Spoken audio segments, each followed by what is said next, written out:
Welcome to the AA Podcast, our little corner of the web where we are not afraid to discuss tough questions like, when did nutrition, health, movement, and stress management become alternative medicine? Where we embrace challenges in all aspects of life to become healthier and stronger versions of ourselves. And where food and movement are the best kinds of medicine, and cooking meals at home is a revolutionary act. Hello, and welcome back to another episode of the AA Podcast. This is Ashley Olson. And I'm Andrea Crane. We are excited to wrap up this series of Alpha-Gal, which if you have not listened to the last two, highly recommend that you go back and listen to those, because if you were like me, you thought this might have been a new sorority or maybe like, I don't even know, like some superhuman show. I thought it was a podcast we needed to get on, so you might be in for a surprise like I was. That's so awesome. Oh my gosh. Yes. Okay. It's none of those, if you are wondering. It is none of those. And so, in fact, it's much more serious. Unlike the sorority sister, this can likely kill you. So, yeah. So, might want to go back and listen to the other two and then come back to this one. But before we get into all of that, we always share our weekly Bible verse, and mine is coming from James 1, verse 2 and 3, and it says, "Consider it pure joy, my brothers and sisters, whenever you face trials of many kinds, because you know that the testing of your faith produces perseverance." And wow, what a timely message for me. Isn't it? And we put this together like weeks and weeks ago, and it's amazing how timely. And then I'm going to continue with James 1:4. Let perseverance finish its work so that you may be mature and complete, not lacking anything. So, amazing. Well, Andrea, I'm excited for this episode because, most importantly, because of what I've learned in the other two episodes. This is your third reminder. Please go back and listen to the other two. Why don't we start this episode with just a quick review of Alpha-Gal syndrome, and then some treatment options, and then getting into what I'm really excited for you to talk about. Yeah. Okay, so by means of refreshing, let's talk about what Alpha-Gal syndrome is. Go back and listen to the first two. But also, it is an IgE mediated allergic reaction. So IgE meaning this is the big bad reaction. So this is like anaphylactic type reaction against and this is another very significant piece of this that makes it so weird. And we talk about all of the high strangeness that's involved in Alpha-Gal in the previous two episodes. So please go back. But it's that allergy is not directed against a protein like normally. It's directed against a carbohydrate epitope or target. And this is really, really distinguishable from like all the other IgE mediated allergens that we would commonly run into. And Alpha-Gal is that carbohydrate that is present in non-primate mammals. Okay, so humans don't naturally make this ourselves, but we come into contact with it through animal products. Okay, and it is a tick-borne disease. It is primarily spread by the vector, the Lone Star tick. However, there are other tick species that have been implicated as well. And the geographic region where we're seeing it the most is the South and Southeast United States and along the eastern seaboard.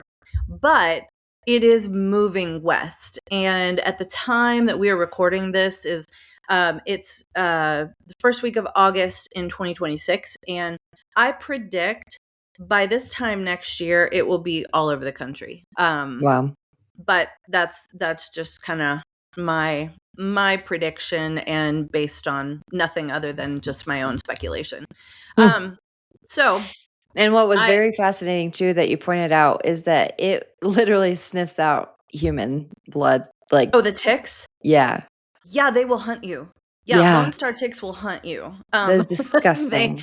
Ticks are so nasty. They are just gross. They're from the pit. I am just convinced of that. So what makes this different is that normally with food allergens that cause anaphylaxis, the reaction happens almost immediately. So we can say like, okay, your face blew up and you can't breathe. So what did you eat right before that happened?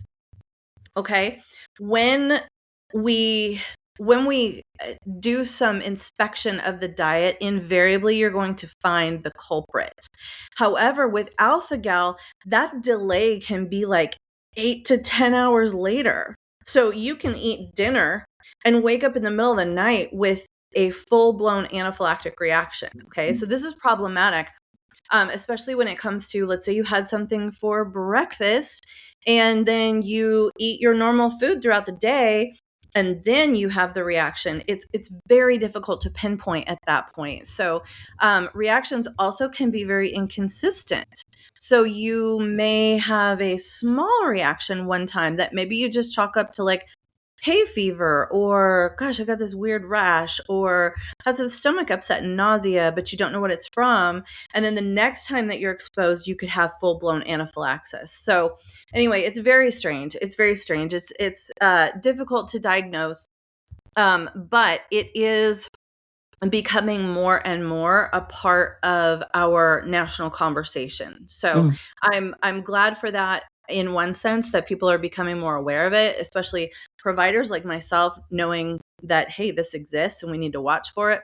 But also in the, just general population, that people are more aware. And, we've had Lyme disease on the radar. We've had, Rocky Mountain spotted fever. We've had other tick-borne diseases, but this one really kind of makes the hair stand up on your neck. So I'm glad people are now starting to learn about it. Also, I want to make sure that we mention, and I'm going to mention this probably several times in the course of the show, but eliminating opportunities for a subsequent tick bite. So if you get this, you get the tick bite, you get the alpha-gal syndrome, you become sensitized to animal products. The number one thing that you want to do is avoid all subsequent tick bites to the very best of your ability. And this doesn't mean like, if you're a hunter, a hiker, you like to spend as much time outdoors as possible. Just from a healthcare standpoint, I am in favor of that. And I don't ever want to curtail someone's lifestyle, because that is so healthy and good. We need to be outside. But just taking precautions to avoid tick bites is really, really important. You can, let's see, you can, when do I want to talk about that? I think that's all that I want to go over in terms of like a review. So now this episode, we're going to focus on treatment for this one. And I'm saving the best until last because I can. But I want you to hang on, because there's something really exciting. Well, I think it's really exciting at the end. And we're going to talk through established treatment options to start. Okay. So what does convention have to offer us? Okay. So sorry, gang, about the dogs, but, we are going to focus on treatment options. And for starters, we're going to talk about what conventional medicine has to offer in terms of treatment, right? Because this is the prevailing paradigm in our country. You show up to your primary care, you show up to the ER. What are you looking at in terms of treatment? So tier 1, this would be like the most important thing. And I just said it, I'm going to say it again: avoiding a subsequent tick bite. That is the most important thing. Okay. Now, the second thing that is of utmost importance is that you avoid animal products. Now, this becomes problematic because we're talking about like basically all mammals that you would come into contact with. So beef, pork, lamb, venison, bison, any other mammalian meats. All right. So this does not include turkey, chicken, fowl, but and fish. And fish, yes.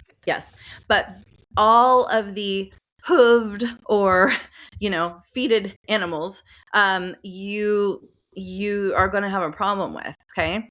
Organ meats can be particularly reactive, and meats that are higher in fat can also be a little more reactive. So things like mammalian fat, lard, tallow, suet, bacon grease, meat drippings, which I save and like to cook with, and I know a lot of people are doing that now because those are stable saturated fats, and we know that those in well-raised animals, they have a lot of nutritional value. But for these folks that have alpha-gal, they can be deadly. So also additives in sauces, broths, dressings, gravy, natural flavorings sometimes on a label can also be derived from mammalian products. And because this is so it's not new, and we talked about that a couple of episodes ago, just how long this has been around. It is new in the scheme of things, but it just got big enough that people are now starting to talk about it because it is spreading. So the labeling requirements have not caught up. Like we're just to the place now where food manufacturers are forced to put notifications that there is gluten in something, or that there is dairy, or the major allergens, right? Soy, that kind of thing. But this is not a labeling requirement yet. So it's all consumer beware at this point. Also, some folks with alpha-gal can tolerate dairy and others can't. And there's really no rhyme or reason except that immune systems are all completely and utterly individual. Okay. So I do have a question about that with avoiding any type of meats, like especially the red meats, it seems like. And are these topical too? So like if I used a beef tallow on my skin? Oh, absolutely. And then what if I had a heart procedure that they used a bovine or pig valve? That is highly problematic. So potentially it could, the range of reaction could run the gamut. Okay. So on the lower end of the range, and let's just talk specifically about heart valve here for just a second. So let's say there's a heart valve that either is made from a pig valve or cow tissue, okay, to replace that valve that was worn out or had some genetic anomaly or damage in a human, okay? Now, the reason that we can use an animal valve in that location is because, and this is really cool, but the blood rushes through. Think about the velocity of the blood that's going through the heart valve, right? It's fast. It's like flying through there. And the immune system, like those immune cells are within the blood. It's almost like they are tubers on a river. Okay. So the immune cells are these tubers that are on the river, and they are floating the river, and the river is going really fast and it's turbulent through the heart. So those immune cells, they literally do not have the time to go through that pig valve or that cow tissue and say, oh, wait a minute, that was not us. Okay, hang on. Next time I come back through, we're going to get that thing. No, they don't even have time. They're moving so fast that in order to launch a response, it's almost impossible at that location.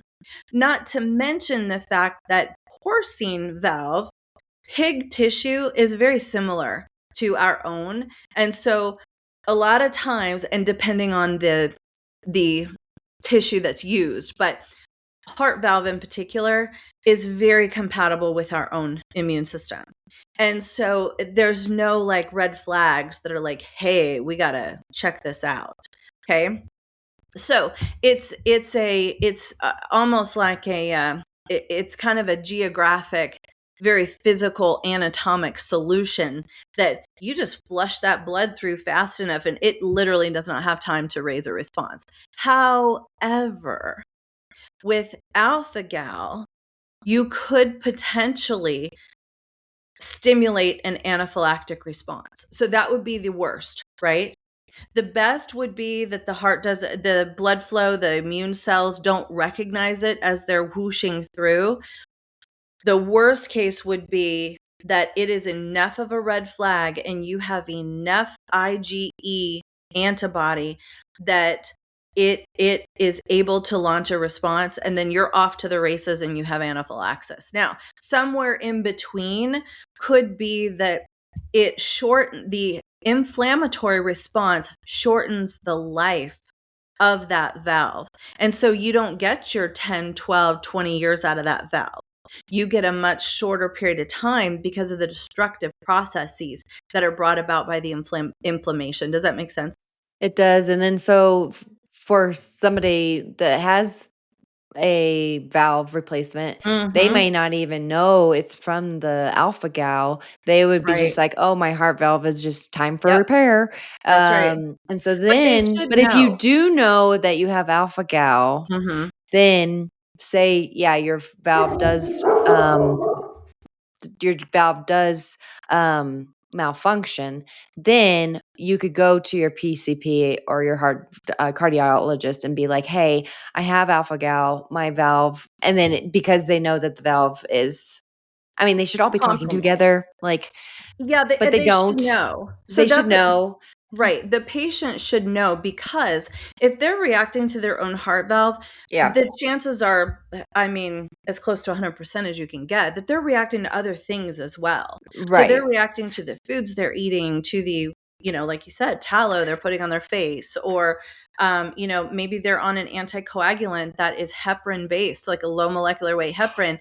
That's a bovine. Well, weren't you even saying gel capsules? Oh, yes. Gel cap. So like you basically are having to change everything if you have alpha-gal. Yes. Like literally looking at everything to make sure that you're not having any of these beef, pork, lamb, venison, bison, other mammalian meats. So yeah, your heart valve is going to be the next. But honestly, in the grand scheme of things, it probably is just, it's just one layer on top of the other. And so we just have to address all of it. Right. It sounds like, because if you're going anaphylactic, you're going to have to avoid these things anyways. Right. Right. And so then therefore, like, okay, I have this, if you already know that you have this valve replacement, then you're going to have to get that addressed. And you're going to need to look for a solution. Yeah. Because let's say that the valve fails, then you are going to have to go for a mechanical valve. If you've got alpha-gal that's not under control or that's not addressed, you're going to have to go for a mechanical valve, which is inferior to the animal valves that we put in. And you have no idea, like Andrea said, whether you are if your heart valve is going to malfunction with alpha-gal, or if, like she said, it doesn't raise enough red flag for it to even bother you. Right. So that's going to be individually based. And then based on that, depending on, that's what you'll have to figure out as your solution. So, we're going to get into these treatment options, but that's going to basically depend upon the person, on how much time you actually have to figure out if you actually need a valve replacement, or if you have time enough to try to treat the alpha-gal. Indeed, and that's not a small consideration, right? Like, this is a big deal for folks. It could be a ticking time bomb, or it could be no big deal. No pun intended. Ticks. Anyway. That was not pun intended. That was legitimately no pun intended.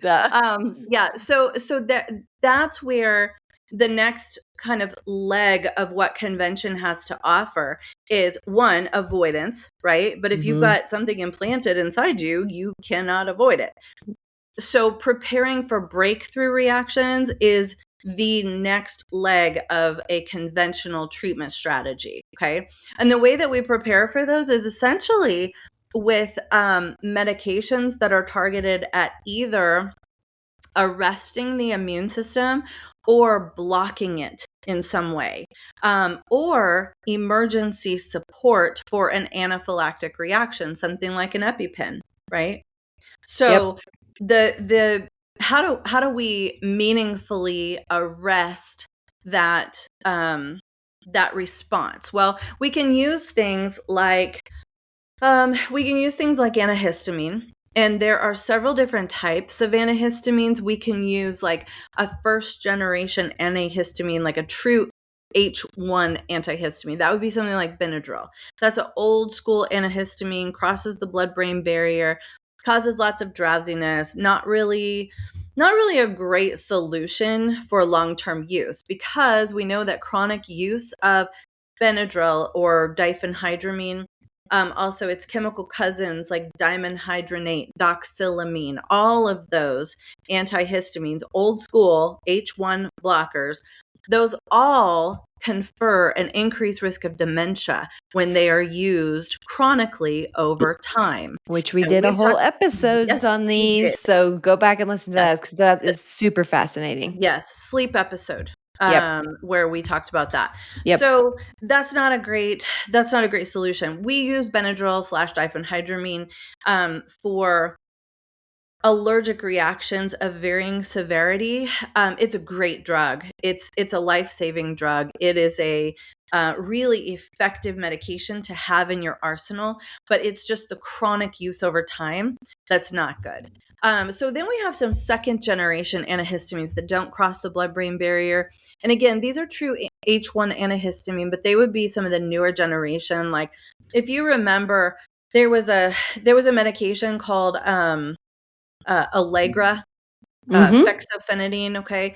That, I don't know. It worked to a certain degree. There's Claritin or loratadine.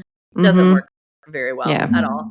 In fact, the newest one would be Zyrtec or cetirizine. That one works quite well. There's an even newer one that I like to have compounded for patients, called ketotifen. I really, really like that one. And so anyway, those are some newer generation H1 blockers that you can use more actively during the day when you need to be awake, when you need to be functioning, right? And then they don't have that cognitive issue. And so then let's see, we can also make sure that the patient is aware of the anaphylaxis. So they've got to have an EpiPen if that's the type of reaction that they have, and a significant number of these folks do. So we want to make sure that they have that readily available. And then you can also go after another type of histamine that is H2, and that's a type of histamine that exists in the gut and controls stomach acid and is responsible for some of the GI symptoms that we see with alpha-gal reaction. And so you can give somebody like a Pepcid or famotidine, okay, some of those generations of they are antihistamine, but we would call them antacids in just kind of lay speak there. And you can get those over the counter just like you can the antihistamine. But again, I don't like long-term use of these things because they slow absorption of really important nutrients. Okay. Like calcium. They lead to fragility in the bones over time. And you can have some really significant osteopenia / osteoporosis over time. And that's with antihistamines? Well, again, they're under the umbrella of antihistamine, but they're really antacids. Oh, interesting. Because it's that H2 histamine type 2 that exists in the gut that causes stomach acid. So if we block that histamine, that results in less stomach acid. Interesting. Make sense? Okay. Yeah. Okay. So again, just another histamine blocker. Then there is another type of histamine called H3 that exists in the brain. And that can be responsible for some of the really profound nausea and vomiting that can occur. And so we can go after that with things like Zofran or ondansetron. But anyway, that's more of like a provider level kind of treatment. So that's something to talk with your provider about. Now, there is a new monoclonal antibody that exists called Xolair. And Xolair, or omalizumab, this is a murine I think it's a mouse-based monoclonal antibody, I think. Don't hold me to that. But it is made from some type of mammalian cell. Now, my question would be, would a patient react to omalizumab because of that mammalian origin? And that is something that I'm not sure the data exists at this point. But what it may do is keep you from going anaphylactic, although it may not keep you from reacting at all, since it could potentially have that target in there as well. But we are starting to see some of these injectable treatments, biologic agents that are targeted toward anaphylactic reaction. So for instance, this would be used in a kid that has a really, really bad peanut allergy, and, they're at school, and these incidental exposures can become deadly. And so you can give this medication to reduce the incidence of anaphylaxis. Now, none of these things mean that you can go take a bite of steak. It is only for incidental exposures. It's only to protect you against that where you didn't know that you did it. It wasn't an intentional exposure. Okay. Now, there is another kind of exciting area that may prove useful with alpha-gal. And this is the idea of desensitizing patients via an oral immunotherapy. So this is somewhat akin to like low-dose immunotherapy, or LDI. You've probably seen it. I think we talked about it. We probably have. So there are some providers, like here in where I practice, I will send patients to some of these providers who do low-dose immunotherapy, where they will administer small aliquots of the agent that's causing the reaction, and they'll do it in a very methodical, slow, controlled way. And then sometimes, not in everyone, but sometimes you can get complete relief from a particular allergy. Okay. And this is an oral route of administration. So it's really easy on patients. And the downsides are almost nil. And so I think that is potentially a great option for people. Okay. However, we don't have a lot of data about desensitization protocols. We have a lot more data on the next realm of therapy that I'm going to talk about. But I just want people to keep in mind that watch this space, because we may start to see some additional information coming out about desensitization through this oral immunotherapy. So that's a potential. Now, one final thing I want to talk about. Okay, this is a really dumb thing. So there is a genetically modified pig that supposedly does not produce detectable levels of alpha-gal. Okay, this to me is really stupid. Like, why? Anyway, I don't recommend, if you can't already tell. I am not eating meat from a genetically modified pig. I'm not going to recommend. Well, so when you just said that, I was like, so people that like the Beyond Meats? That's not even meat. These are actually living animals. But yeah, it's all dumb. I don't recommend any of it. But this is like a genetically modified organism. Like that pig that is out there rooting around in the dirt is genetically modified. It is a mutant pig where their bodies do not create detectable level of alpha-gal. Okay. So supposedly people that have alpha-gal could be maybe able to eat the meat from this animal. But no, thank you. Well, how no, do we thank know you. we're not eating it? Well, I would imagine that it's quite expensive at this point. Oh, true. Yeah. It's actually called gal safe pork.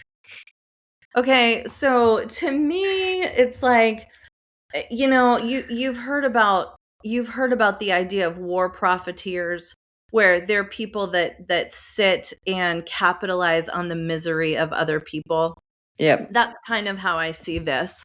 Yeah. They are looking at, alpha gal's getting worse. This is going to be a big marketing opportunity. So how can we genetically modify these pigs so that, it's kind of like the chicken that they're selling everywhere with these giant breasts, so that they can, these chickens can't even walk. They break their legs that they're so heavy. It's awful. It's awful. If you're getting commercially raised chicken, this is what's happening. They are using genetic variants that produce breasts so big that they are incompatible with life. So that chicken, yeah, it's terrible. It's terrible, Ashley, but that's kind of what this is. It's another genetic modification that produces, an animal that doesn't produce a normal alpha gal. Okay. Which we should not be reacting to at all, because that's not a normal human state. But anyway. Okay. So now. Drum roll. Okay. So I just want to tell the audience a little story. I'm going to talk about auricular acupuncture for just a minute. Okay. So I'm sure everyone's heard of acupuncture. This is, the practice. It's an ancient form of Eastern medicine where they use very small needles in precise locations to alleviate physical symptoms of disease. And it's been around for thousands of years. And within acupuncture, so acupuncture can happen all over the body, right? There are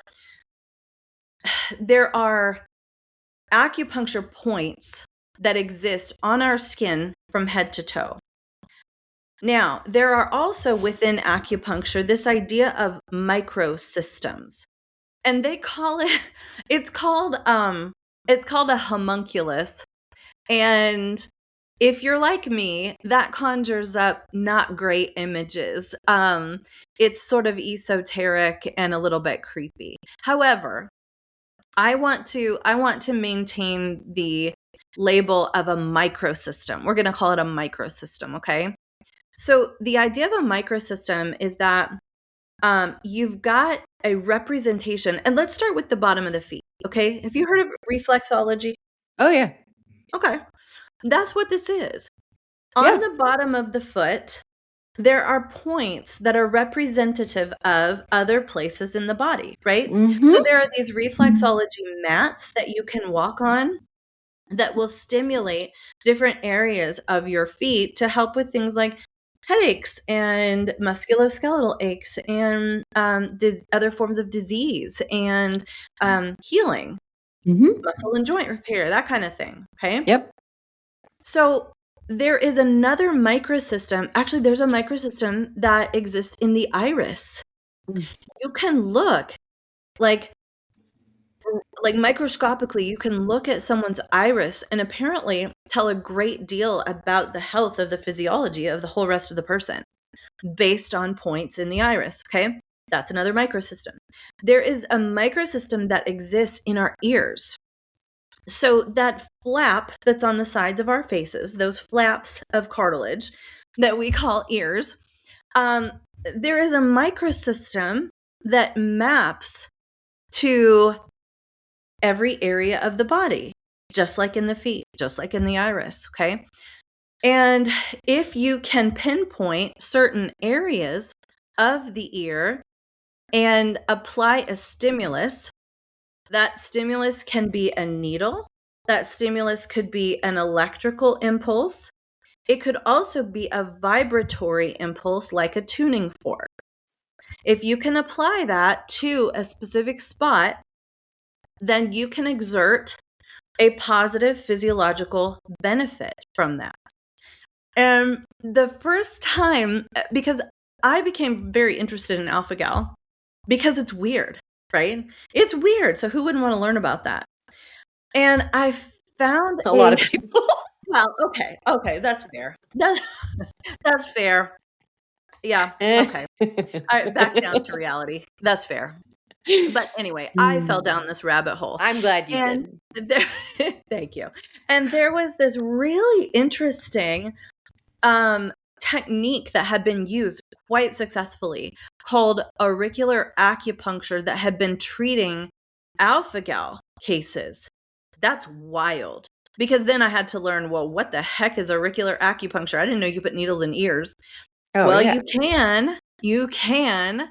And this was actually mapped. It's a French system of acupuncture, although there is a Chinese analog as well. But the French auricular points are slightly different than the Chinese points, but a lot of them have overlap too. Okay. So auricular acupuncture is the idea that you've got this microsystem in the ear. And if you need to treat various areas of the body, like for musculoskeletal complaints, and I'll just use some examples. So things like chronic migraines, things like a shoulder or a back injury, things like even menstrual irregularities, chronic states of stress. They all have points in the ear.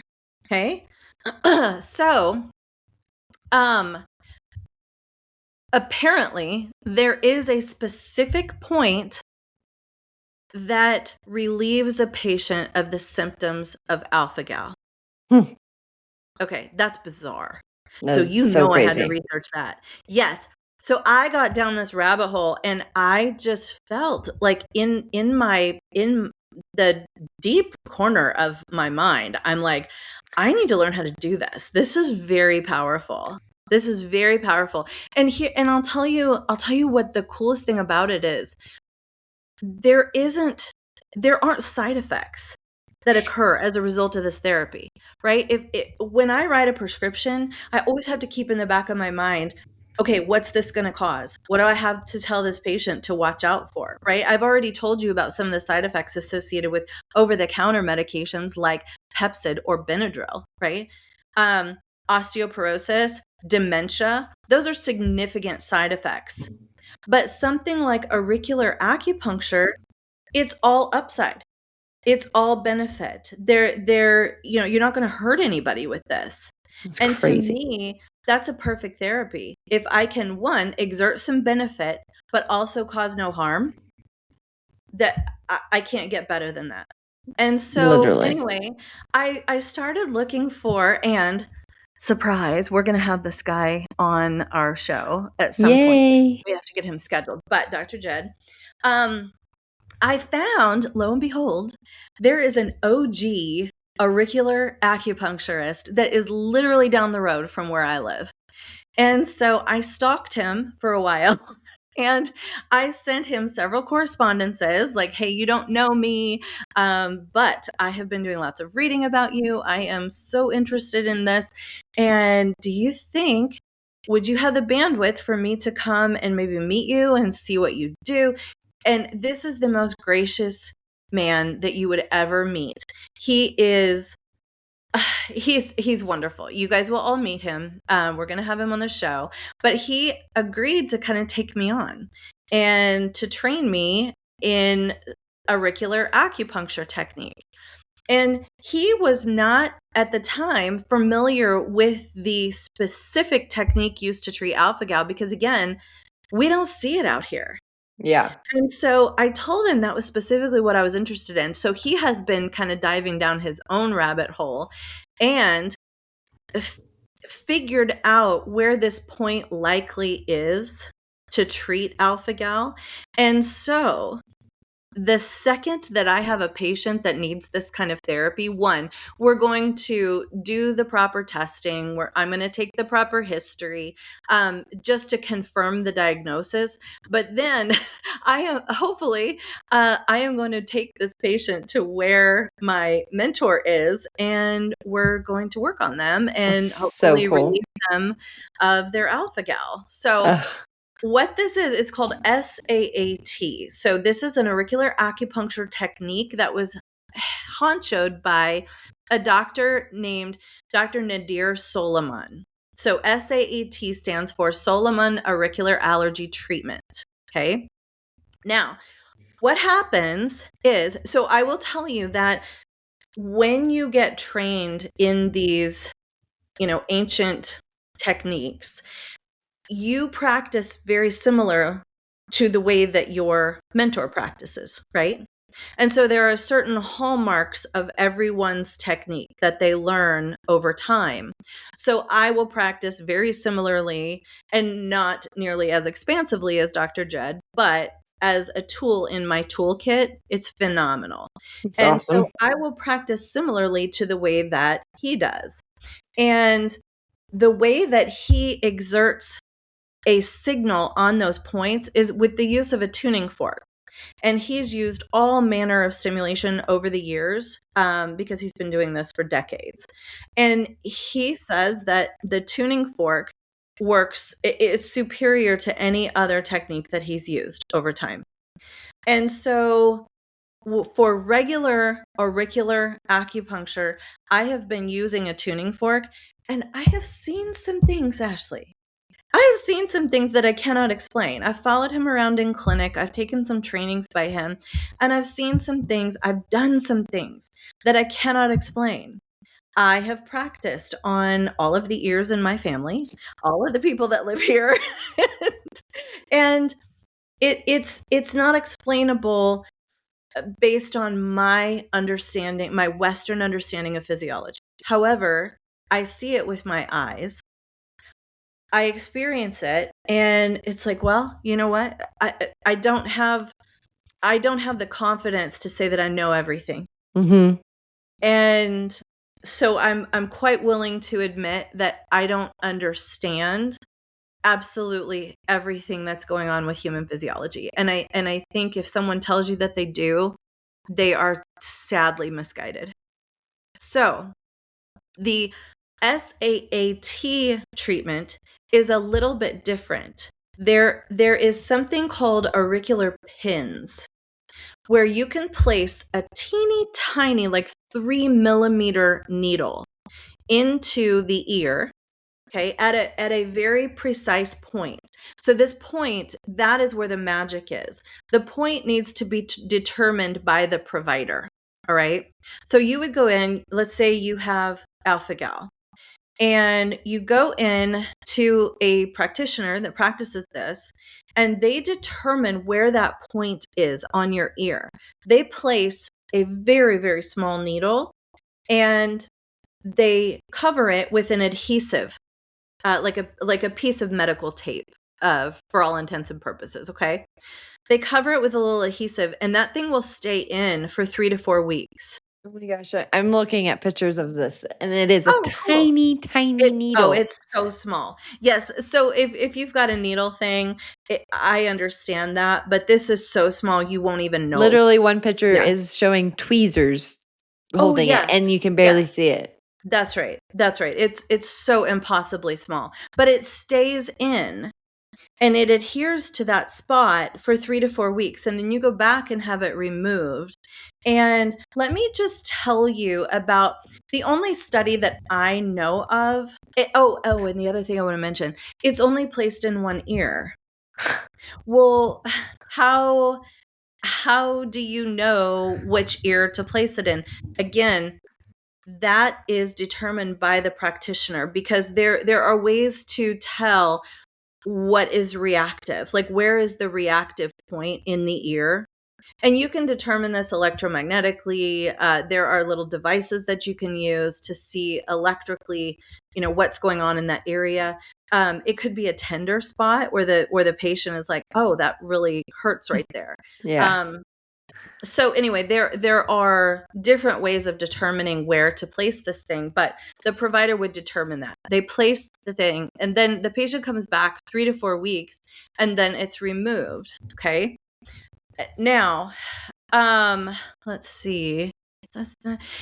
And during the period that the needle is in, the little pin is in, there are some precautions, right? You don't want to rub it out of your ear. You don't want to clean your ear vigorously with a washcloth, like we normally do. You also want to be cautious with things like earbuds. If you've got a phone, like up to your ear, with your job or whatever you do for a living, helmets, sleeping on that side. And, there is a very mild risk of infection. I think it's negligible because, again, this thing is placed so superficially. But you also want to be very careful. So you want to make sure that patients understand that once this is placed, you don't go eat a burger, right? We still have to respect the disease process and what can potentially happen. So they need to continue to avoid the allergens. They need to continue to carry an EpiPen. All of the things that we talked about earlier that are in our sort of westernized canon of how to deal with alpha-gal, those still need to be observed. However, this is a potential fix. Okay, so I'm going to talk about reintroduction here in a minute, but I want to go through the most widely recognized study. Okay, now for all of you that are used to looking at studies, you're used to combing through data, and you understand looking at something like, well, this isn't a very high-powered study, or this is lacking a control group, or this says this is not blinded. So yes, that is acknowledged. There are shortcomings to this data that I'm about to present to you, but they are necessary shortcomings. This is simply a group of academic acupuncturists that discovered a potential treatment for alpha-gal, and they retrospectively looked at 137 case studies, okay, and just saw what was the outcome of this. Now, what it would take and what it would cost to perform a real blinded study is astronomical, and it is out of reach for most people outside of like an academic setting that is very well funded. So take this for what you will, but we have 137 patients that presented for treatment of alpha-gal. Okay. Beef was by far the most common, like, real allergen that caused the most profound impact. Okay. So, let's see. Outcomes. Let's talk about the outcomes. So for this 137 people, first of all, let's take 11 of those away. Okay. 11 at the point where they were contacted again after they had received treatment. Of those 11, some of them were uncertain whether it helped or not. Okay, there's always going to be those. It didn't break down how many of the 11 had that experience, but the remainder of the 11 were lost to follow-up and they couldn't be reached. Okay, so now we're down to 126 people in the study. That's still, that's not nothing. So I was going to say, that's still pretty a lot of people. Yeah, I think so. Especially considering there's probably, I think you said how many people had it within the last decade. Was it 40,000? It was, oh gosh, I don't even remember, Ashley. We'd have to look. Hang on. I have the study pulled up. Okay, yeah, if you can find that, that'd be awesome. But so let's go back to our 126 patients, okay? Yeah. Of those, 121 reported that their symptoms were in remission. That's crazy. That is 96%. And this is not just that their symptoms were down-regulated. This is that they considered themselves in complete remission. 96%. Awesome. Okay. Yes, I do acknowledge there are issues, just like I mentioned. This is not a high-powered, blinded, regulated study. This is a retrospective look back at essentially what was 126 case studies. But of those 126, approximately 96% claimed full remission of symptoms. That is astonishing. That's so cool. There was not one adverse reaction that was documented by any of the auricular intervention. So it seems like this adverse reaction. So crazy. So the CDC, so since 2010, as many as 450,000 people might still be living with AGS. Yes, and growing all the time. Yeah. Okay, so that to me, that's really exciting, especially when we don't have anything to offer, essentially. Right? We're telling people, hey, adjust your lifestyle and carry an EpiPen if it tries to kill you. Okay. Or maybe I could try this completely benign intervention from a trained practitioner and see if it works. Okay, so how do we see if it works? That's the next important thing, right? And this is where I want to tread very carefully. So depending on what your reaction is, here's what I would say. If you have had a prior anaphylactic reaction, absolutely do not, 100% do not attempt to reintroduce food that previously gave you an anaphylactic reaction. Do not do that on your own. You need to do that within the confines of an area where they can rescue you if you have an anaphylactic reaction again. Okay. Now this becomes, So take your Chipotle to the emergency room. I'm just going to eat my burrito in the lobby, okay? Because if I go down, I want somebody here immediately pounding on my chest. Thank you. So yeah, and this is, and now I do acknowledge this can be problematic too, because sometimes the reactions are delayed. Okay. So it's going to be, you really need to do this under the supervision of a trained provider to determine how is it going to be safe? What is the best way for us to orchestrate this reintroduction? Okay. And so, but if you were short of an anaphylactic reaction, what some people, and you can go and find people's accounts. There are lots of people that have been very transparent and honest about their experience with auricular acupuncture in the treatment of alpha-gal. You can find their cases all over the internet. And it's not data. It's someone's unique individual experience, but it's still valid. Yep. This is what happened to that person. And so sometimes, they'll try very, very small amounts of a meat or animal product and then increase that over time. And that's how they determined that, holy cow, as it were, I think that I am fixed. Also wasn't into right.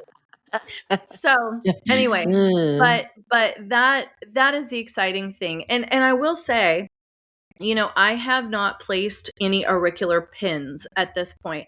I am only doing auricular acupuncture in very specific places for specific complaints with a tuning fork. However, I've seen some really interesting, positive things in clinic. And so cool. Somebody comes in with a musculoskeletal complaint and we do some auricular therapy. And I'm telling you, people are amazed. I'm amazed. I am amazed. I'm doing it, and I'm still just like, how is this working? But it works. That's And so cool. so yeah, it is really cool. There are proposed mechanisms, and I don't know that this even really matters. Like for myself, I've tried to get to the place where I'm not looking a gift horse in the mouth, right? Like this is a great therapy that has no drawbacks, it has no downside, there's no side effects, and I'm not causing any harm to anyone. I can do this to a baby and it's not going to cause any harm, you know? And so that to me is a panacea. And so potentially could we be, you know, down regulating the autonomic system? Well, yeah, that potentially could be some of it. Like, could we be putting someone from fight or flight back into rest and digest? Is that how it's treating alpha gal? I don't know. Maybe But that doesn't spot it where the also pin spark goes. your interest in what other things? I mean, I'm sure this doctor that I forgot his name, sorry, but the doctor that you're mentoring under, like Oh he yes, has Dr. seen Jed. Yeah. Mhm. things, other diseases, Oh, other yes. syndromes No, being he has completely treated. Yes, he has treated the things that he has seen, because he's got a really spectacular pedigree when it comes to like just his lineage of training is really pretty spectacular. And the fact that he's up the road from me and so kind and gracious is just phenomenal. So yeah. he has seen some things that are absolutely unexplainable. He can't explain it. Yeah. I certainly can't explain it. I just fell into this. And so, yeah, I don't know. I don't know. I just know that it works. And if it doesn't work, I haven't lost anything. And the patient hasn't lost anything, you Right. know? Yeah. So, That's yeah, so cool. it is cool. And I am going to be increasingly adding this to my practice. It's been really cool over the last several weeks to, you know, have people in clinic and listen to various complaints, concerns, and to be able to say, "Hey, would you like to try something kind of weird today?" And yes, absolutely. I mean, they're used to some weird stuff in my office anyway. So, yeah, so we try it and we both just kind of sit there in amazement. Like, well, I don't know how this is feeling better, but it is. So, okay. Yeah. Anyway, so I love it. that's really all I got for us today. No, I think this is so cool. And I mean, if you did listen to the first 2 episodes, you probably were in like a doom and gloom, like, oh my goodness, this is like Mhm. life altering. Like I don't know, Yeah. I will try to avoid this at all costs, which you should definitely do Yes. that. Yes. But this is just super hopeful.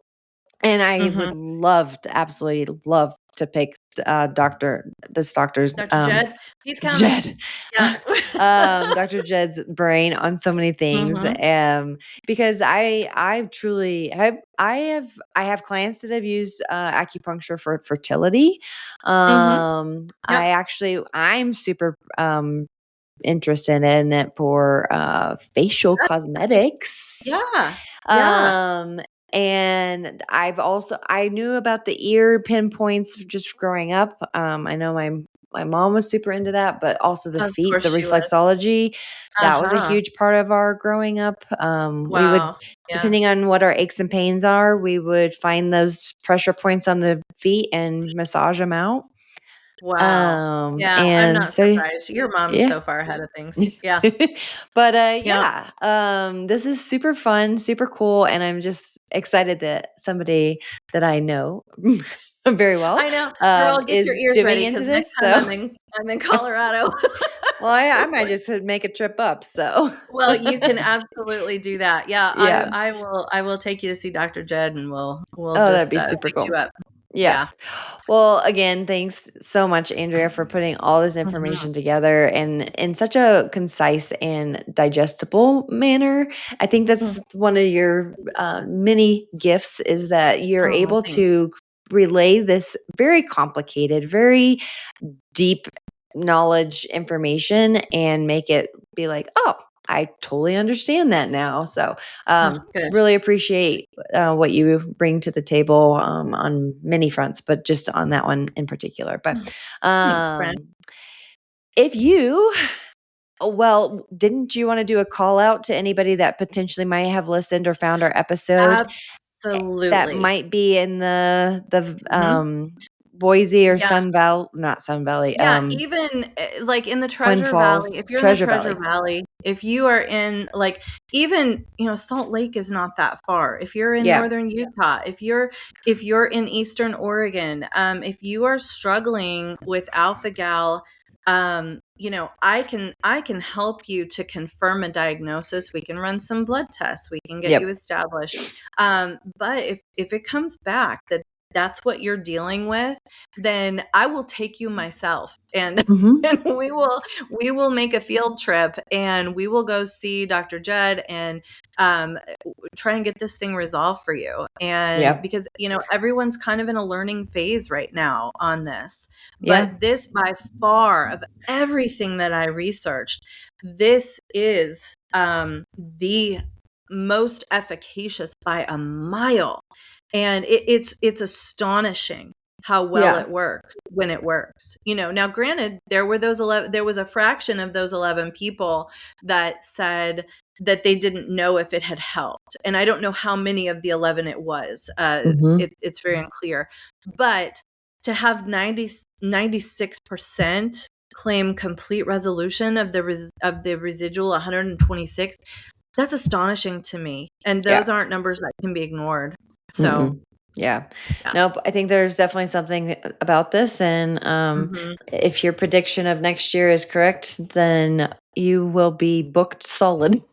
I really hope I'm wrong about that, but I'm afraid. But information is power. Yes. And none of us should live in fear. We're not supposed to be living in fear anyway. So no. Nope.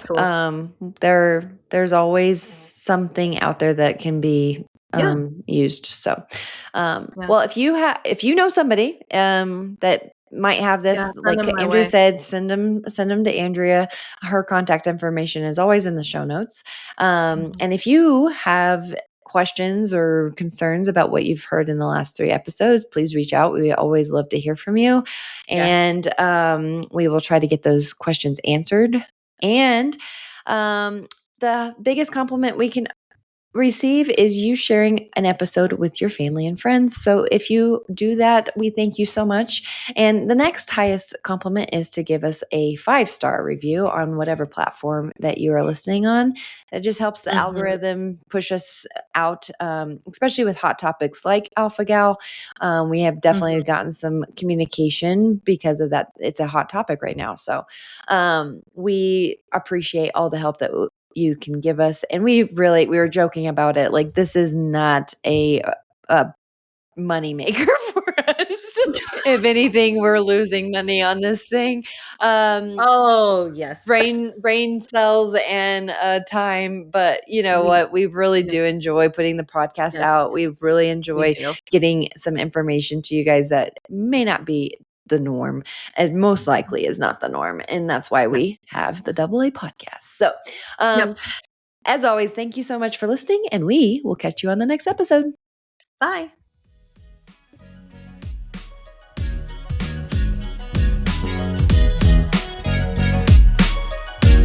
The content provided in the AA podcast is intended for informational and educational purposes only. The podcast is not a substitute for professional medical advice, diagnosis, or treatment. Always seek the advice of your physician or other qualified health provider with any questions you may have regarding a medical condition. The information and opinions expressed in this podcast are solely those of the individuals involved and do not constitute medical advice.